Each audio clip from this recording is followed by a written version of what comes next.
તો જો આજે મારો બર્થડે હતો એટલે રોજ તો સાંજે ઘરેથી ફોન આવે કે શું બનાવવું એટલે આજે કંઈ ફોન આવ્યો નથી એટલે મને એમ લાગે છે કંઈક નવીન આઈટમ બનાવી છે. હવે આપણે ઘરે આવી ગયા છીએ, હવે જોઈએ શું બનાવ્યું છે. આપણે ઘરે આવી ગયા છીએ. શું બનાવ્યું છે તે આજે? હા ભાઈ વાહ, શું વાત છે! આજ તો દહીં વડા. ફોન કર્યો નહીં તે મને આજ તો. સરપ્રાઈઝ આપતી છે ને એટલે. વાહ ભાઈ વાહ, જો આ દહીં વડા.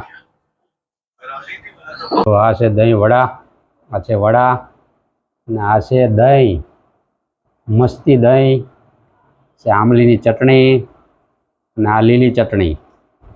હવે આપણે ડીશ રેડી કરીએ. જો તો આ થઈ ગઈ છે પ્લેટ એકદમ તૈયાર, મસ્ત ચટાકેદાર, મોંમાં પાણી આવી જાય તેવા દહીં વડાની પ્લેટ તૈયાર થઈ ગઈ છે. ઉપરથી નાખેલું લાલ મરચું, લીલી ચટણી અને ફ્રેશ કોથમીર. વાહ ભાઈ વાહ, જોતાં જ ભૂખ લાગી જાય. આજે તો ખાવાની એકદમ બહુ મજા આવી જવાની છે. શું તમને દહીં વડા ભાવે છે કે નહીં તે કોમેન્ટમાં જરૂરથી કહેજો.